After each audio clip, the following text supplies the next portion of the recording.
સહજાત્મ સ્વરૂપ પરમ ગુરુ દેહ છતાય વિદેહ દશા તુજ સમજી આવે સામ દેહ છતાય વિદેહ દશા તુજ સમજી આવે સામ અવસર્વજ્ઞ દશા વિતરાગી તુજ મુજ શક્તિ સમાન જય દેવ જીનેન્દ્ર મહાન અહો દેવ જીનેન્દ્ર મહાન તુજ સંમતિમાં મતિ હો મારી ગળે દેહ અભિમાન હૈયાનો ઉજ્જળ હું તેમાં વસજો રાજ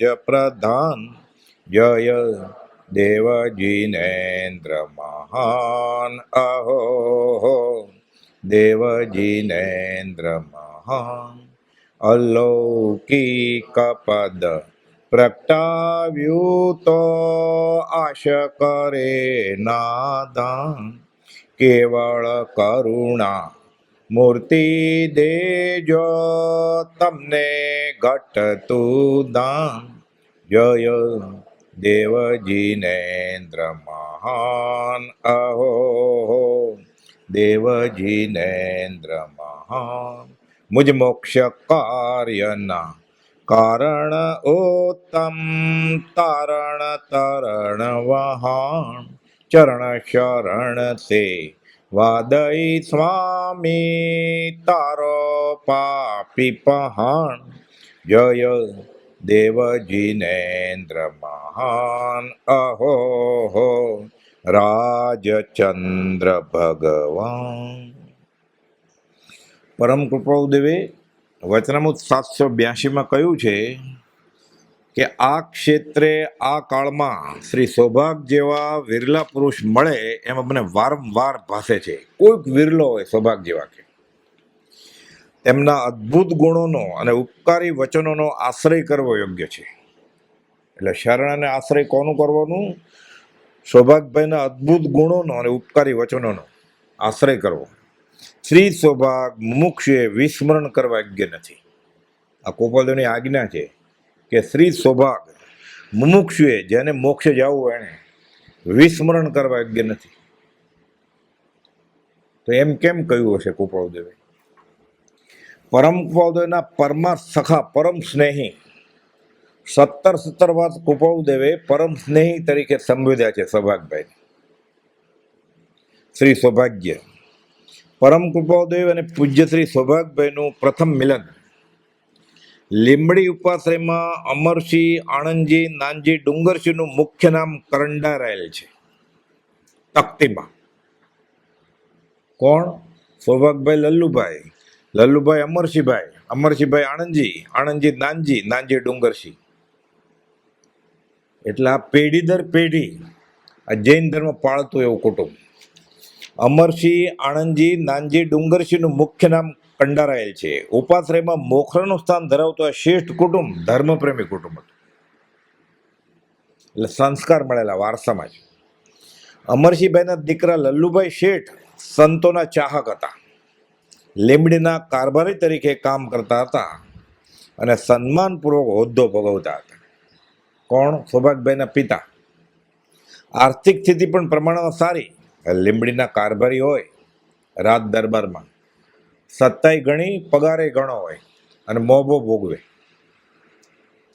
કર્મે વળાંક લીધો.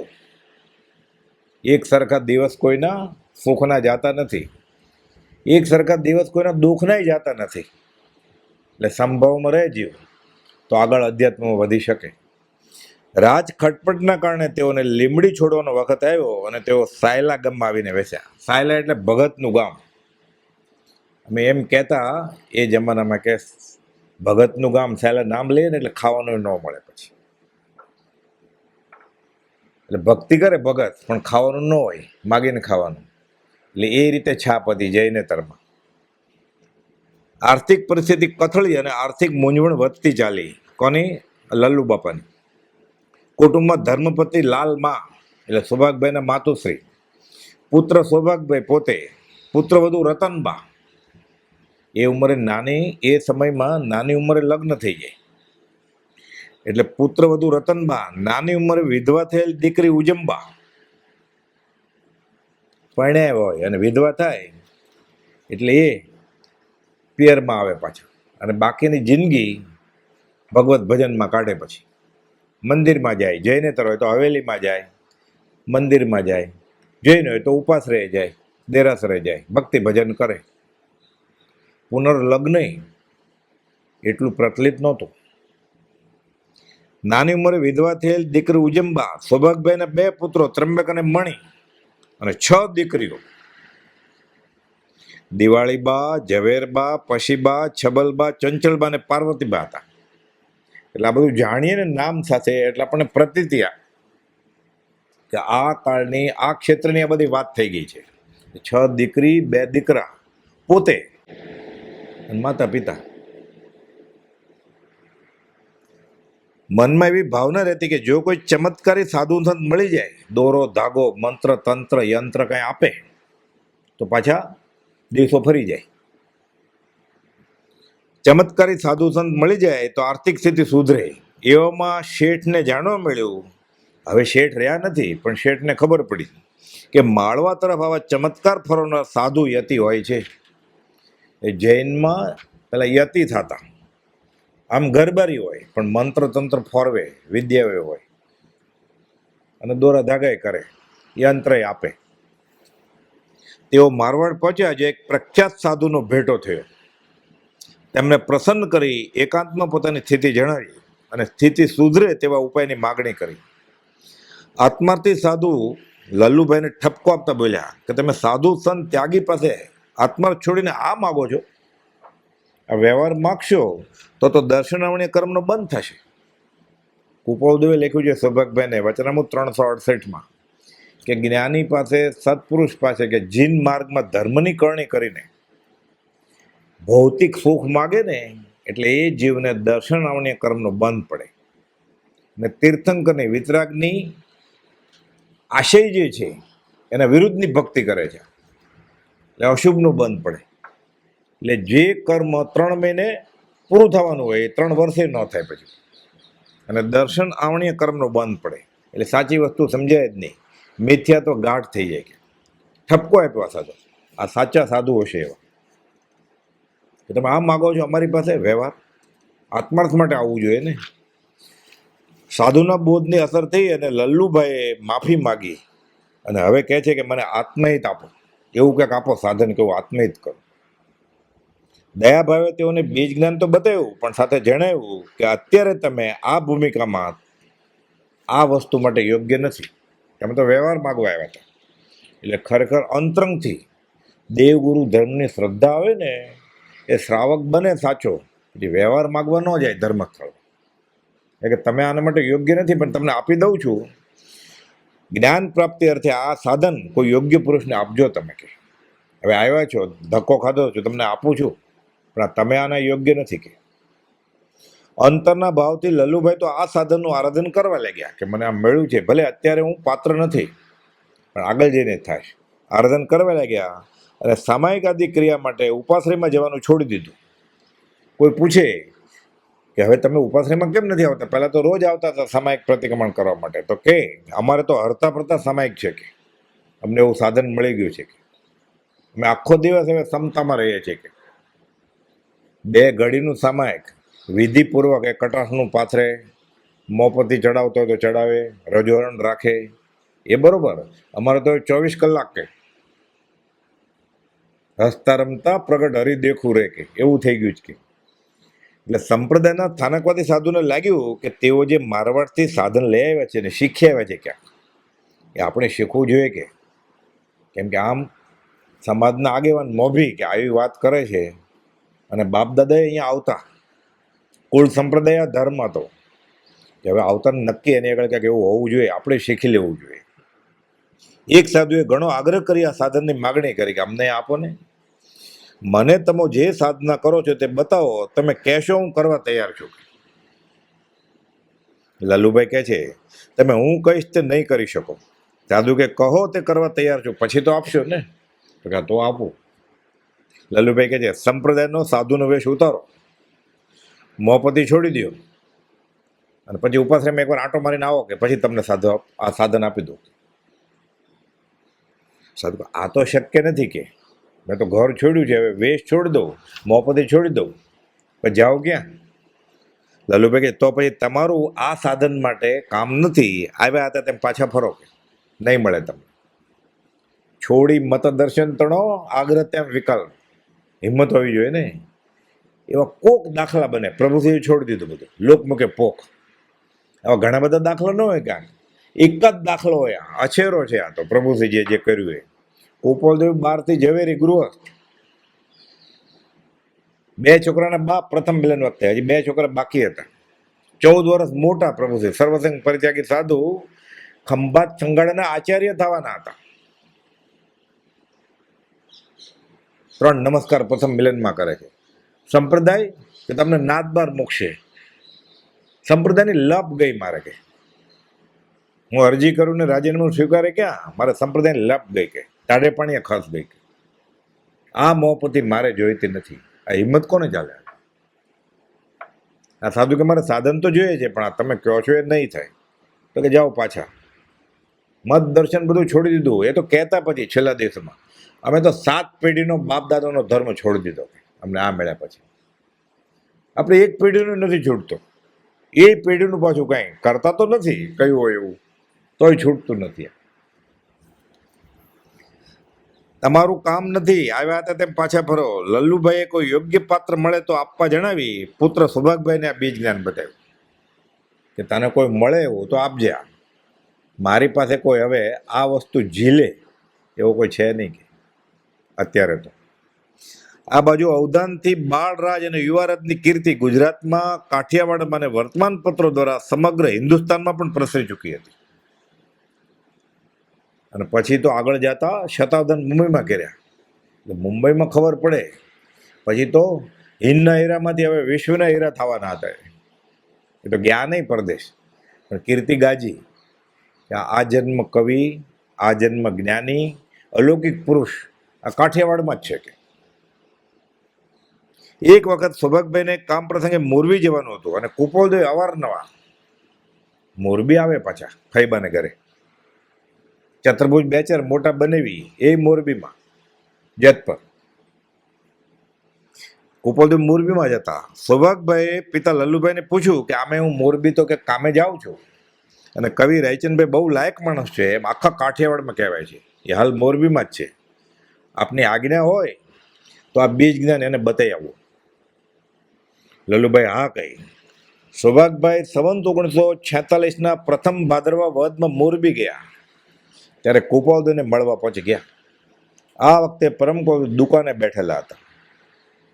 કુપાવદેવને જ્ઞાનમાં ખબર છે કે સૌભાગભાઈ નામના કોઈ માણસ અમને બીજ જ્ઞાન આપવા આવી રહ્યા છે, એટલે કાપલીમાં બીજ જ્ઞાન લખી નાખ્યું અને ગલ્લામાં મૂકી દીધું.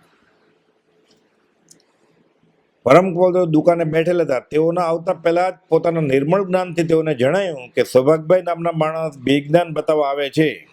એક માણસ આવી રીતે અજાણ એ શું લઈને આવે છે એ કુપાવદેવને ખબર છે. આ કેવો ઉઘાડ આત્મા, સામેવાળાના મનની વાત તો જાણે છે કે આવીને આમ કરશે, નામે જાણે છે. મનોપ્રયોગ જ્ઞાનની વ્યાખ્યામાં સામેવાળું નામ જાણે એ કાંઈ લખ્યું નથી શાસ્ત્રમાં. રૂપી વસ્તુનું ઇન્દ્રિયની મદદ વગર જ્ઞાન થાય એને અવધિ જ્ઞાન કહેવાય, અને અરૂપી ભાવનું જ્ઞાન થાય ઇન્દ્રિયોની મદદ વગર એને મનોપ્રયોગ જ્ઞાન કહેવાય. ભાવ જાણે, એનું નામે જાણે એ કંઈ લખ્યું નથી કર્મકાંડમાં. નક્કી એનાથી ક્યાંક આગળ છે ને. આ તો હજી સંવંત 46, સંવંત 24માં તો જન્મે છે, 22 વર્ષની ઉંમર ખાલી. પછી તો 33 વર્ષ ને 5 મહિના એકંદર આયુષ્ય. સમયે સમયે અનંત ગુણ વિશિષ્ટ આત્મભાવ વધે, તેની દશા કઈ થઈ હશે છેલ્લે? હું મારા આત્મ સ્વરૂપમાં લીન થાઉં છું, આત્મામાં સમાઈ ગયો. આ અભેદ સ્વરૂપમાં સમાઈ જવું આજ મોક્ષ. એ અહીંયા અનુભવાય, પછી ત્યાં જવાય. એણે તો આકાશી ભગવાનને પડકાર કર્યો 680માં, એ નાથ તારા અભેદ સ્વરૂપમાં, એ કૃપાળુ તારા અભેદ સ્વરૂપમાં જ મારો વાસ છે, તું હું બે એક છીએ. વેદાંતમાં પરમાત્માના મુખ્ય લઠ્ઠામાં જે જીવ છૂટીને બળી જાય તેજમાં તેજ બળી જાય. એટલે વેદાંતમાં એમ કહેવાય જૈનેતરમાં કે મોક્ષ થાય ત્યારે એ આત્મા મૂળ પરમાત્માનો એક ટુકડો જ છે, કટકો છે, બધા કર્મ વયા ગયા એટલે મૂળ આત્મામાં પરમાત્મા સ્વરૂપમાં સર્વાત્મા હરિમાં એ બળી જાય. એટલે વેદાંતની રીતે અને જૈનની રીતે કુપોલદેવ પરમાત્મા સ્વરૂપ છે. એક કાગળની કાપલી ઉપર તે જે કહેવા ધારતા હતા તે જ પોતે લખી રાખી ગાદી પાસેના ગલ્લામાં તે લખાણ વાળી કાપલી મૂકી દીધી. સૌભાગભાઈ આવ્યા એટલે કુપોલદેવ બોલ્યા, આવો સૌભાગભાઈ. શું કહ્યું? આવો ઇન્દ્રભૂતિ ગૌતમ. ભગવાન મહાવીરે, બીજા મહાવીરે, એમનું નામ સૌભાગભાઈ હતું, એમનું નામ ઇન્દ્રભૂતિ ગૌતમ હતું, એટલે ત્યાં એમ કીધું આવો ઇન્દ્રભૂતિ ગૌતમ. અહીંયા સૌભાગભાઈ નામ હતું એટલે કે આવો સૌભાગભાઈ. બંને ગણધર તુલ્ય કાર્ય કર્યું જ ને. ઇન્દ્રભૂતિ ગૌતમે ભગવાન મહાવીરનો બોજ ઝીલ્યો અને પછી આગમ રૂપે આગળ ઉપર પ્રસિદ્ધિ પામ્યો. અહીંયા કુપોલદેવનો બોજ ઝીલ્યો સૌભાગભાઈએ અને આગળ પર વચનાર્થ રૂપે બહાર આવ્યો. 250 પત્રો.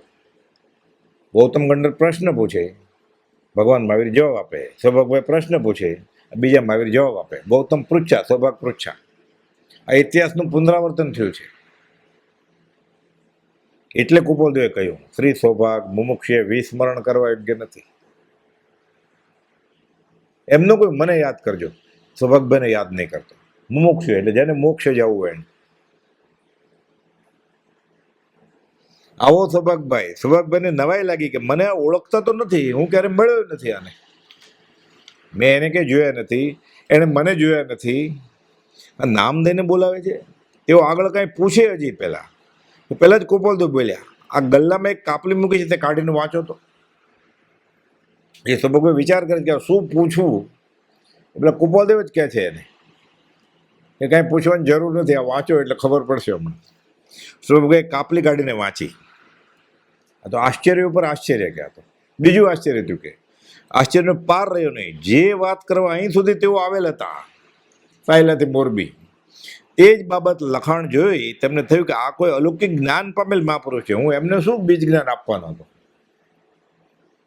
આ તો કોઈક પૂર્ણ જ્ઞાની પુરુષ છે કે મારે ઉલટું તેમની પાસેથી વિશેષ જ્ઞાન મેળવવું જોઈએ. એ મનમાં વિચારે છે.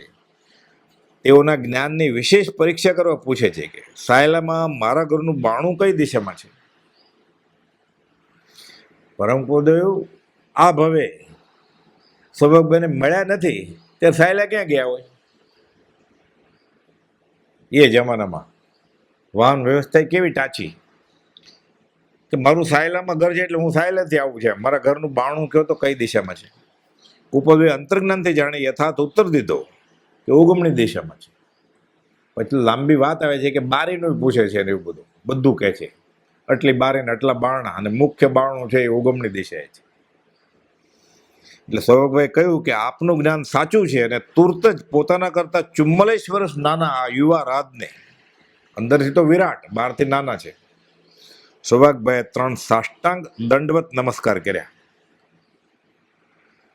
આંખ બંધ કરીને આપણે વિચારીએ કે કોઈ 66 વર્ષના બુજુર્ગ, કોઈ યુવાન 22 વર્ષ ન હોય એને 3 નમસ્કાર કરે તો પહેલા ક્યારે મળ્યા જ નથી આ ભવે. અને પ્રથમ મિલનમાં જ પાછા 3 નમસ્કાર કરે. પરમ કુપોલની ઉંમર 22 વર્ષ અને સૌભાગભાઈની 66 વર્ષ. એ જ સમયે કુપોલદેવ કોઈ અપૂર્વ સમાધિમાં લીન થઈ ગયા અને સૌભાગભાઈ પણ તદ્દન શાંત થઈ ગયા. કુપોલદેવને જાતિ સ્મરણ જ્ઞાન તો 7મા વર્ષે થયેલું. પછી જુનાગઢનો કિલ્લો જોયો ત્યારે વધેલું એમ કે છે કે કેટલા ભાવ, કેવા ભાવ બધા દેખાણા છે એનો ઉલ્લેખ નથી વિશેષ, પણ એટલી ખબર છે કુપોલદેવને કે હું મહાવીર સ્વામી સાથે હતો અને વિતરાગનો બોધ બધો ઝીલેલો. એ પછી શાસ્ત્રમાં એમ આવે કથાનકમાં કે જ્યારે જાતિ સ્મૃતિ જ્ઞાન થાય ને તો જેને થાય ને એ મૂર્છિત થઈ જાય. પછી શીત ઉપચાર કરે જે બધા હોય, ઠંડુ પાણી છાંટે કે ક્યાંક પૂછે, એટલે 2-4 મિનિટમાં પછી ભાનમાં આવે ત્યારે એને ખબર પડે કે મને તો બધા પૂર્વભાવ દેખાણા, બધું યથાર્થ હાથમાં પડેલા આમળાની જેમ દેખાય. એ કુપોલદેવ તો એના કરતાં આગળ છે, ફક્ત જાત સુધી જ્ઞાનથી અટકતું નથી. અહીંયા તો નામે કહી દીધેલું એનું, એના ભાવે કહી દીધેલા, એટલે મૂર્છિત ન થાય પણ સમાધિમાં વયા ગયા. સૌભાગભાઈ તદ્દન શાંત થઈ ગયા. એટલે કુપોલદેવને ત્યારે પૂર્વમાં શું શું આરાધન કરેલું અને સૌભાગભાઈને મળ્યા ત્યારે શું વાત થયેલી એ બધું યાદ આવ્યું હશે. આ વાતનો ઉલ્લેખ નથી કાંઈ પાછો, પણ સમાધિમાં સ્થિર થઈ ગયા અને સૌભાગભાઈ તદ્દન શાંત થઈ ગયા થોડી વાર, એ વાત ઉલ્લેખ છે. એટલે કુપોલદેવ આગળ ઉપર લખ્યું છે, એ સૌભાગ તારા સત સમાગમના અનુગ્રહથી અમને આત્માનું અનુસંધાન થયું. એટલે સૌભાગભાઈ મળ્યા હોય ત્યારે કુપોલદેવને ઓર જાતિસ્વર જ્ઞાનમાં કે આત્માના ઉઘાડમાં ઓર વધારો થયો, બેફાટ બધું જણાય. ભગવાન મહાવીરનો શ્રી ઇન્દ્રભૂતિ ગૌતમ સાથેનો વાર્તાલાપ યાદ કરાવે તેવો બીજા મહાવીર સાથેનો પ્રસંગ બન્યો. આ પ્રસંગે તેમણે તરણાઓથે ડુંગરે ડુંગર કોઈ દેખે નહીં આ પદનો ભાવાર્થ કર્યો. એટલે એક તરણું ઘાસનું, એને ઓથે આખો ડુંગર છે પણ ડુંગર કોઈને દેખાતો નથી. એટલે તૃષ્ણને આડે દેહમાં દેવ દેવળમાં રહેલો, આ દેહ દેવળમાં રહેલો આત્મા કોઈને દેખાતો નથી. મુખ્ય તો એ છે આત્મા, પણ તૃષ્ણાને લીધે ધરબાઈ ગયો છે. નહીં તો એક પ્રદેશ એ આત્મા દૂર છે જ નહીં. આ પ્રસંગે તેમણે તરણાઓથે ડુંગરે ડુંગર કોઈ દેખે નહીં એ પદનો ભાવાર્થ કર્યો અને તૃષ્ણા નિવારવાનો બોધ પણ કર્યો. પ્રથમ મિલનમાં જ કુપોલદેવે બોધ આપવાનું શરૂ કરી દીધું. ઓળખી ગયેલા કે આ પાત્ર જીવ છે અને બોધ આપવું એ ઝીલી લેશે. એવું ખબર હોય જ્ઞાનમાં કે આ ઝીલે એમ નથી તો જ્ઞાની મૌન રાખે, બોલે જ નહીં. એટલે ઝવેરીબાઈમાં જે મળતા બધાને કે સીધી ધર્મની વાત નહોતા કરતા, પણ ધર્મ તરફ દોરી જાય એવી વાત કરતા. પછી કોઈ પાત્ર હોય તો સમજી જાય, ન સમજે તો એનું જે થવાનું એ થાય. વળી ખાસ વિશેષતા આ અપૂર્વ મિલન બાબત એ છે કે પોતાની આર્થિક સાંકડી સ્થિતિ હોવા છતાં અને એ નિમિત્તે તો લલુ બાપાને આ સાધન મળેલું બીજના. તો આટલા બધા જ્ઞાની છે અને લલુ બાપા ઠેઠ મારવાડ ગયેલા તો આ જ્ઞાની છે, અહીં કે પૂછી લઉં તો.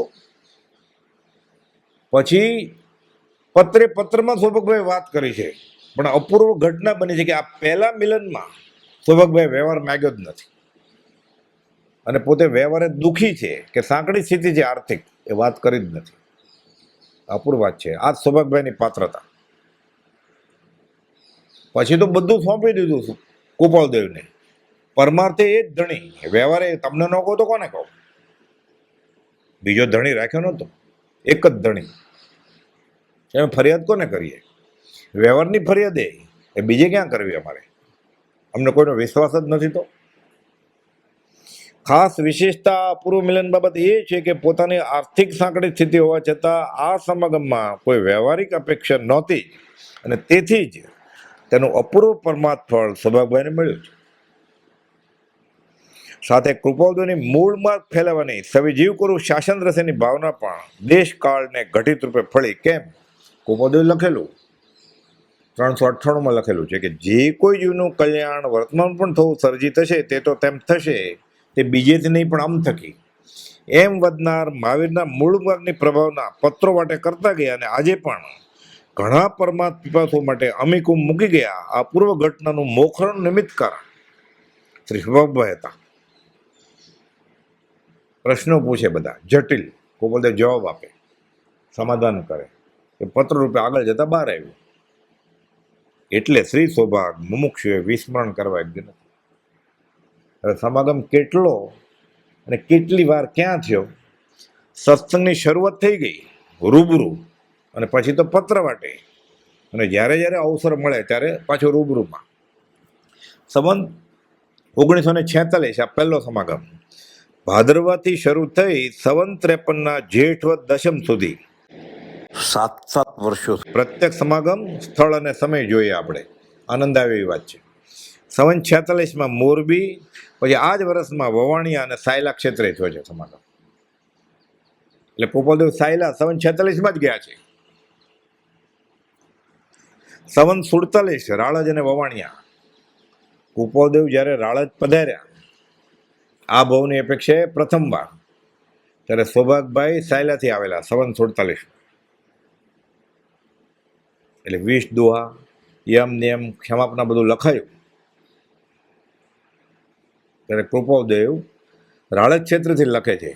સૌભાગભાઈ હાજર હતા. સંવંત 1948 વવાણિયા સૌભાગભાઈ ગયેલા દર્શન સમાગમ અર્થે. સંવંત 51 રાણપુર, હડમતિયા, ધર્મજ, ઉંદેલ, વિરસદ, ખંભાત સૌભાગભાઈ આવેલા સમાગમ અર્થે. અને સંવંત 52 ફરીવાર કૃપાદેવ જ્યારે રાળજ પધાર્યા અને સજાત્મ સ્વરૂપ પરમગુરુ મંત્રની ઉત્પત્તિ થઈ, ઉદ્ભવ થયો, ત્યારે સૌભાગભાઈ હતા તો કેવા હતા? એ મંત્ર કૃપાદેવે સૌભાગભાઈને આપ્યો કે જાઓ મોટા મહારાજને આપો. એટલે સૌભાગભાઈ સાથે અંબાલાલભાઈ અને ડુંગરસિંહ ગોસળિયા આવ્યા રાળજથી ખંભાત, અપાસરે આવ્યા. ત્યાંથી પ્રભુશ્રીજીને અંબાલાલભાઈને ઘરે લઈ ગયા અને મેળે જઈને ઉપર સજાત્મ સ્વરૂપ પરમગુરુ મંત્ર આપ્યો. એમાં સૌભાગભાઈ નિમિત્ત કારણ છે. આ સંવંત 52 અને કાવીઠામે ઝવેર બાપાને ઘરે સૌભાગભાઈ પધારે. એટલે કાવીઠા રાળજ. અને પછી આ રાળજનો બોધ થયો પછી કૃપાદેવ અહીંયા પધારેલા. તો ડુંગરસિંહ ગોસળિયા ખંભાતથી સાયલા વયા ગયા અને કૃપાદેવ સાથે સૌભાગભાઈ તો મંત્ર આપીને પછી રાળજ ગયેલા અને રાળજથી પાછા પછી બીજા દિવસે બધા અહીંયા આવ્યા વડવા. એટલે અહીંયા આ દરવાજાની બહાર અહીંયા સૌભાગભાઈ પધારેલા છે. એટલે કૃપાદેવની સ્પર્શેલી ભૂમિ સૌભાગભાઈની સ્પર્શેલી ભૂમિ છે. આ સુવર્ણ ભૂમિ. અને સંવંત 53 કૃપાદેવ સાયલા સૌભાગભાઈને ઘરે જાય છે. છેલ્લો પ્રત્યક્ષ સમાગમ અને ઈડર લઈ જાય છે પછી. એટલે ઈડર એ સાથે જ હતા. આ સિવાય મુંબઈ તથા વસોમાં પણ સાથે રહેલા. સૌભાગભાઈ એકવાર મુંબઈ ગયેલા, ત્યાં સમાગમ થયો છે. આ સિવાય મુંબઈ તથા વસોમાં પણ સાથે રહેલા અને વવાણિયા જતા આવતા જ્યારે કૃપાદેવ સાયલા ન આવે ત્યારે સૌભાગભાઈ મૂળી અથવા વઢવાણ ટેસ્ટને મળતા. દૂધ ને નાસ્તો ને બધું લઈ ગઈ. ગાડી તો ઊભો રહેવાનું હોય. ઘણીવાર એક કોલસાના એન્જિન એટલે પાણી ભરવાનું હોય, બંબામાં કોલસા ભરવાના હોય, એટલે અડધો કલાક, 2 કલાક હોય. દિવસમાં 1 કે 2 ટ્રેન હોય, એક આવવાની ને એક જવાની. એટલે સૌભાગભાઈ ત્યાં જાય અને રેલવે સ્ટેશન ઉપર સત્સંગ સમાગમ કરે. એકંદરે 8 વર્ષના ઘનિષ્ઠ સત્સંગ મૈત્રીમાં લગભગ 568 દિવસનો રૂબરૂ સમાગમ થયેલ. એટલે સંવંત 46 થી સંવંત 53 8 વર્ષનો સમાગમ. ભલે બાહ્યથી ફક્ત ઉંમર જોઈએ તો દાદા અને પૌત્ર મુજબ એમ ગણતરી થાય. છોકરા જેવડા. પોતાના છોકરા મણિ ત્રંબક નાની ઉંમરે લગ્ન થયા હોય તો કૃપાદેવ એવડા જ નાના. ભલે બાહ્યથી ફક્ત ઉંમર જોઈએ તો દાદા અને પૌત્ર મુજબ ગણતરી થાય, પરંતુ પરમાર્થમાં તો ગુણા પૂજા સ્થાનમ ગુણીશું ન ચ લિંગ ન ચ વય. ઉંમર શું, લિંગ શું, આર્થિક સ્થિતિ શું એ ક્યાં જોવાનું જોઈએ? ગુણ કેટલા છે અને આત્માની ઉંમર જ ક્યાં છે? બધા આત્મા અનાદિકાળથી છે. એટલે આપણી ઉંમર, ઋષિનાથ ભગવાનની ઉંમર, સિમંદર સ્વામીની ઉંમર, કૃપાલદેવની ઉંમર, સૌભાગભાઈની ઉંમર બધી સરખી જ છે. આ બહુની અપેક્ષા અલગ અલગ, બધા સરખા જ છે. અને નિશ્ચય તો સર્વજીવ છે સિદ્ધ સમ, પણ જે સમજે તે થાય. બાકી બધા જન્મ મરણ કર્યા કરે. ગુણા પૂજા સ્થાનમ ગુણીશું ન ચ લિંગ ન ચ વય. વળી નિત્ય એવા આત્માની ઉંમર કેવી અને જ્ઞાન અપેક્ષા એ તો અનવધિ છે જ્ઞાન, પૂર્ણ જ્ઞાન. બધા આત્મા કેવળ જ્ઞાની છે.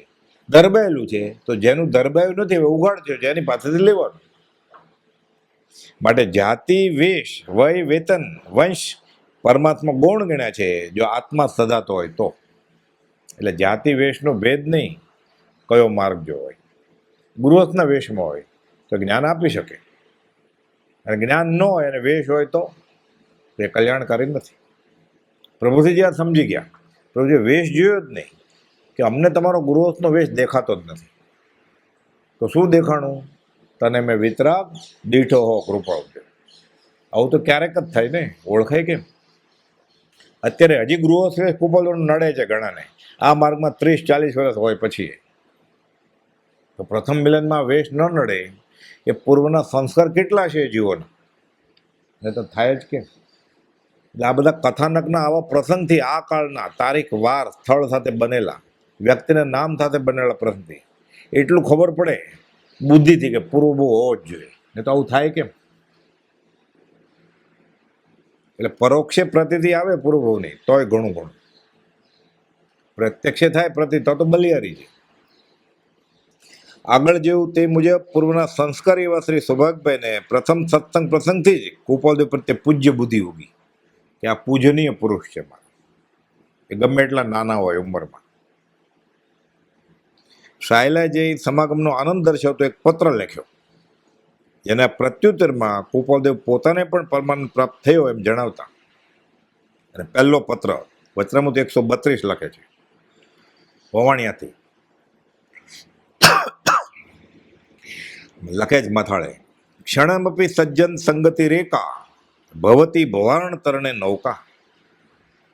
કે મહાત્મા શંકરાચાર્ય લિખિત વચન ટાંકી લખે છે કે આપે મારા સમાગમથી થયેલો આનંદ અને વિયોગથી અનાનંદ દર્શ્યો, તેમજ આપના સમાગમ માટે મને પણ એમ જ છે કે મારે તમારો વિયોગ છે ને મને દુઃખ થયું છે, કે મારો આનંદ ઘટી ગયો છે, એટલે તમારા સમાગમમાં મને બહુ આનંદ આવેલો એમ. સૌભાગભાઈને પરમાત્માની દોરે છે, ભવિષ્ય જ્ઞાન આદિ આશ્ચર્યકારી પાસે તો પણ માત્ર બાહ્ય અને લૌકિક શક્તિ છે એમ બુદ્ધિ તે પ્રત્યેથી પાછા વાળે છે. સાવ શરૂના જ પત્રમાં કહે છે કે જે પ્રાણીઓ જ્યોતિષના પ્રશ્નના જવાબ સાંભળીને રાજી થાય છે એ પરમાત્મા પાત્ર થવાના દુર્લભ છે. બીજા પત્રમાં જ લખે છે. એટલે સૌભાગભાઈ જ્યોતિષ બધું છોડી દીધું. એટલે કુપોલદેવના માર્ગમાં આપણે આવવું છે, રહેવું છે, આગળ વધવું છે તો જ્યોતિષ વિદ્યાનો આશરો કરાય નહીં. દોરા, ધાગા, માદળિયા, મંત્ર, તંત્ર, ગ્રહ ની વીંટી આ બધું પહેરાય નહીં. કુંડળી, હસ્તરેખા આમાં મનાય નહીં. એ સાચું હોય કે ન હોય વ્યવહારે, આત્માર્થે કલ્યાણકારી નથી એમ કુપોલદેવે કહ્યું છે કે પરમાર્થ પ્રાપ્ત થવા માટે આ દુર્લભ છે. જો આવું બધું કરશે તો આજીવો. પ્રથમ સત્સંગ અને પત્રથી જ સુપાત્ર એવા સૌભાગભાઈની દ્રષ્ટિ પરમાત્માની વળી તે એવી કે માત્ર બીજા જ પત્ર વચનામૃત 133માં કુપોલદેવ એને આત્મવિવેક સંપન્ન તરીકે સંબોધન કરે છે. એટલે વિવેક આવી ગયો, સાર અસાર, સત્ય અસત્ય શું, એ વિવેક ખીલી ગયો છે સૌભાગભાઈમાં. એટલે બીજા પત્રમાં જ કુપોલદેવ લખે છે આત્મવિવેક સંપન્ન સૌભાગ્ય. આ પત્રમાં પોતાની દશા જણાવી બાહ્ય ઉપધિમાં કેમ વર્તવું એવું સૂચન કરી સહીમાં કુપોલદેવ લખે છે સૌભાગભાઈને આજ્ઞાકિત રાયચંદ્ર. એટલે કુપોલદેવ સૌભાગભાઈના કયા પ્રમાણે કરશે એમ, શું જે પરમાત્માની વાત પૂછશે એનો જવાબ આપશે ગમે ત્યારે. લખો આત્મસિદ્ધિ લખશે કે આજ્ઞાકિત એમ લખી પત્ર પૂરો કરે છે. સૌભાગભાઈને પોતાની અંજાર કચ્છની દુકાને જવાનું થયું. જતી વખતે 4-5 દિવસ તેમણે મોરબીમાં કુપોલદેવનો સમાગમ કર્યો. કામ વ્યવહારનું છે પણ જાતા જતા પરમાર્થ લાભ લઈ લે છે. જૂઠાભાઈને જવાનું એ ઉઘરાણીએ મુનિને લઈને જાય. મુનિ ઉઘરાણી કરે 1-1 મહિનો મોરબીમાં. જૂઠાભાઈ કુપોલદેવનો સમાગમ કરે તો હું ઉઘરાણી કરું ધર્મની, તું પૈસા ઉઘરાઈ આવ. મોરબીમાં કુપોલદેવનો સમાગમ કરે છે. પરમ કુપોલદેવ દ્વારા હવે તો શ્રી સૌભાગભાઈને સૌભાગ્ય મૂર્તિનું બિરુદ મળે છે. કુપોલદેવ પત્રમાં લખે સંબોધનમાં સૌભાગ્ય મૂર્તિ, એટલે સદભાગ્યની તમે મૂર્તિ છો. કેમ? પોતે મળ્યા છે ને સૌભાગભાઈને. સૌભાગ્ય બધું ઝીલવા માંડ્યા. આવે ખબર પડી કે વાત તો એમ જ છે. અને વ્યાસ ભગવાનનો શ્લોક અર્થ સાથે ટાંકી મોગમમાં પોતાની દશા જણાવે છે કે અમે ઈચ્છા રહિત જીવીએ છીએ. સાથે સમાગમમાં નિરંતર રહેવાની પોતાની ઈચ્છા પણ પ્રગટ કરે છે. આ પત્રનો પ્રત્યુત્તર મળતા વળી તેમને ઘણો આનંદ થાય છે. આ દુષ્મ કાળમાં પણ પોતાની વાત કોઈ કાને ધરનાર મળ્યા એટલે કુપોલદેવને આનંદ આવે છે કે આત્માની વાત કોણ સાંભળે. 10-10 વર્ષ મુંબઈમાં હતા. અહીં આત્માની વાતની પાણ નથી કે સૌભાગભાઈ સાયલા ને પોતે મુંબઈમાં, પણ પોતાની આત્માની વાતનો કાને ધરે એવો કોઈક પાત્ર જીવ મળ્યો એટલે કુપોલદેવને આનંદ આવતો. પ્રેમ પત્ર કહેતા, તમારો પ્રેમ પત્ર, કૃપા પત્ર મળ્યું એમ કહેતા. પછીના પત્રમાં પોતાની ઈચ્છા અને દશા જણાવી, સર્વે કલ્પિત ભૂલી ગઈ છૂટકો જેમ જણાવી, સત્સંગની જોડા થતા ક્યારે આગમન થશે એમ પૂછે છે. કૃપાદેવ સૌભગભાઈને પૂછે છે કે તમે ક્યારે પધારશો, મારે તમારો સમાગમ જોઈએ છે. એટલે ભગવાન ભક્તની વાટ જોવે છે એવું થયું ને. એ ભગવાનને ગરજ છે એટલે શ્રી કૃષ્ણ શું કરે, વનમાં એકલા જઈને પછી વાંસળી વગાડે, ભક્તને બોલાવે. એ તો ગોપી તો ઘર કામમાં હોય કે ના આવો મારી પાસે. એવી ભક્તિ છે આ. જાણે ભગવાન ભક્તની રાહ જુએ છે. શ્રી સૌભાગભાઈ પત્રમાં કબીરજીનું એક પદ મોકલે છે. પદ વાંચીને ગોપાલદાસને પરમાનંદ થયો, લખે છે કે અમને તો પરમાનંદ થયો, તમારો કૃપા પત્ર મળ્યું, પ્રેમ પત્ર મળ્યું. વૃત્તિ એકાકાર થઈ ગઈ અને અપૂર્વ આનંદમાં કેવળ જ્ઞાન હવે પામશું પામશું પામશું એવું પદ રચ્યું. એ સૌભાગભાઈને જણાવે છે ગોપાલદાસ કે તમે આ કબીરનું પદ મોકલ્યું એટલે અમને બહુ આનંદ આવ્યો છે અને અમે પછી આ પદ એક રચ્યું છે કે કેવળ જ્ઞાન પામશું પામશું પામશું. આખું પદ કેવડું હતું, એમાં કેટલી કડીઓ હતી એ ખબર નથી, એ મળ્યું નથી. આ વાર્તા પત્ર માટે જણાવી અને પોતાની ઉચ્ચતમ દશાનો સૌભાગભાઈને અણસાર આપી દીધો. સંકિતની ક્યાં વાત છે, સંકિતની ક્યાં વાત, હવે કે તમે કેવળ જ્ઞાન પામશો ગોપાલ દેખે છે. અને લખે છે હૃદય બહુ આનંદમાં છે. શરૂઆતના 1.5 માસના ગાળામાં લખાયેલા આ પત્રો, એટલે પ્રથમ સમાગમ પછી 1.5 મહિનામાં તો આ બધા પત્ર ગોપાલદેવ પોતાની દશા જણાવી દીધી અને સૌભાગભાઈને સર્ટિફિકેટ આપી દીધું કે તમે પરમાત્માને પાત્ર જીવ છો, સૌભાગ્ય મૂર્તિ છો, તમે આત્મવિવેક સંપન્ન છો. તમે શરૂઆતના 1.5 માસના ગાળામાં લખાયેલા આ બધા પત્રો સૌભાગભાઈની અંતરાત્મ વૃત્તિ જાગૃત થાય, બાહ્ય લક્ષ ઘટે, સાંસારિક વ્યથાથી વૃત્તિ પાછી વળે એવા બોધદાયક છે કે બહુ ફિકર નહીં કરો, આર્થજન નહીં કરો, વ્યવહારમાં જે થવાનું છે થશે. સંવંત 1946ના આસો વદમાં અંજારથી પાછા વળતા સૌભાગભાઈ કુપોદને વવાણિયા સમાગમ અર્થે મળે છે. આ બહુ ભેદી વાત છે. જાતી વખતે તો મોરબી મળેલા, પાછા આવતી વખતે વવાણિયા જાય છે. એવડે નાના યુવાનને ઘરે, છોકરાને છોકરા જવાને ઘરે. રવજી બાપા પૂછે તો તમે કોણ છો, કેમ આવ્યા છો, તો શું જવાબ આપે? કુપોદ કે આવો, રોકાઓ. કેવું લાગે? એવડે મોટા મહેમાન, પોતાના પિતા જેવડા કેરી કરતા મોટા મહેમાન. એટલે આ બધું નાટક જેવું લાગે ને, પણ થઈ ગયું છે, હકીકત છે, તારીખ નોંધાયેલી છે. એટલે પ્રતિથિનું કારણ થાય એવું છે. સંવંત 46ના આસોવદમાં, એ પાછું દિવાળીના દિવસોમાં કેટલા બધા વ્યવહારના કામ હોય રવજી બાપાને, કે તમારે કાંઈ ટાઈમ બગાડવાની જરૂર નથી, અમે બેસશું કે ઘર તો મોટા હોય જ. પરસાળમાં બેસે, ઓસરીમાં બેસે, ગામનું કોઈ મંદિર હોય ત્યાં જાય, ખાલી રોટલી દાળ ભાત શાક સાથે ખાવાનો હોય. બધો વ્યવહારમાં બહુ ઠઠારો નહોતો એટલે બહુ વાંધો ન આવે. ઘાટી છાશ હોય એમાં પાણી બળી જાય, કંઈક મહેમાન આવ્યા છે, અડધો ગ્લાસ પાણી નાખે, રોટલો આપે, મીઠું આપે, ચોખાના પાપડ હોય, પાપડ શેકે, અડધો પાપડ એનો જમાઈ ગયું, મહેમાન ગતિ. આવું બધું નહોતું. અત્યારે તો 5,000-6,000નો ખર્ચો થઈ જાય હોટલમાં લઈ જાય એટલે ડર લાગે ને મહેમાન આવે તો. ત્યારે આવું કંઈ નહોતું. અતિથિ દેવો ભવો. અને ખબર હોય કે આ ધર્મની વાત કરવા આવ્યા છે એટલે રવજી બાપાને કંઈ રસ જ ન હોય, અને કોપોલને એ જ જોતું હતું. એટલે આંખ બંધ કરીને વિચારીએ ને તો આવા 66 વર્ષના મહેમાન 22 વર્ષના છોકરાને ઘરે જઈને રોકાય. પાછા રોકાય તો ઠીક, હવે સાથે લઈ જશે પાછા કે તું મારી સાથે આવ. ભેદી બધા અલગારી અલૌકિક અદ્ભુત પ્રસંગો બની ગયા છે. સંવંત 46ના આસોવદમાં, એટલે ગોપાલદાસની 22 વર્ષની ઉંમર છે, સૌભાગભાઈની 66 વર્ષની ઉંમર છે. તો ધંધે ગયા હતા, એ ઉઘરાણીને પૈસે લઈ આવ્યો હોય થોડા, તરત જ ઘરે જવાનું બદલે અહીંયા આવે છે. આસોવદમાં અંજારથી પાછા વળતા સૌભાગભાઈ કુપોલને વવાણિયા સમાગમ અર્થે મળે છે. 2 દિવસ રોકાય તેઓને પોતાની સાથે સાયલા લઈ જાય છે કે હવે મારા ઘરે તમે આવો. કુપોલદેવ સાયલા અઠવાડિયું રોકાય છે. 7 દિવસ એમ રોકાવું કેવું? અત્યારે કોકને ઘરે આપણે ગયા હોય અડધી કલાક 1 કલાક, બહુ તો અડધો દિવસ. 7 દિવસ કેમ રહેવાય? અને પાછું બધા ધર્મની વાત કરે, ઘરના સગાવાલા પૂછે ને આ કોણ છે. 7 દિવસ રોકાય છે. અને સૌભાગભાઈને પુત્ર મણિલાલને સાથે લઈ ખંભાત જાય છે. કુપોલદેવ કે હવે મારે ખંભાત જવું છે. એટલે સૌ પ્રથમ કુપોલદેવ ખંભાત આવ્યા ત્યારે સૌભાગભાઈને ઘરે સાયલા થઈને આવ્યા, પણ કુપાલદેવ ખંભાત આવ્યા જ નથી આના પહેલા આ ભાવે એ રીતે. તો સાથવારો કોઈક જોઈએ ને, સૌભાગભાઈ તો એટલા બુજુર્ગ, એટલે પોતાના દીકરાને મોકલે, મણીલાલને કે તું સાથે જા. એટલે કુપાલદેવ મણીલાલને સાથે લઈને ખંભાત આવે છે. છોકરા ત્યારે નાય ને પડે, હું નહીં જાઉં તમે જાઓ, એમ ન કે કાંઈ, કે મારે મારા ફ્રેન્ડ સર્કલ સાથે જવું જોઈએ એવું ન હોય. ત્યારે પુત્ર મણીલાલને સાથે લઈ, સૌભાગભાઈને પુત્ર મણીલાલને સાથે લઈને કુપાલદેવ ખંભાત આવે છે. સૌભાગભાઈના કુટુંબીઓ તથા બીજા પરિચિતો પણ કુપાલદેવના સમાગમમાં આવ્યા. એટલે 7-7 દિવસ રહ્યા હોય એટલે ક્યારેક તો જાય ને ડોકું કાઢે કે વાત શું કરે છે. તો ગંભીરતાથી બંને વાત કરતા હોય ધર્મની. ડુંગરસિંહ ગોસળિયા સૌભાગભાઈના નિકટના પડોશી અને સત્સંગી મિત્ર એ બેસે ને કે તમે વાત શું કરો છો ભાઈ, આ કોણ મહેમાન લઈ આવ્યા છે કે અહીંયા, એમ પૂછે ને સૌભાગભાઈને. કે સૌભાગભાઈ કે હા તો હું મળી આવ્યો છું એને પહેલા મોરબી ક્ષેત્ર.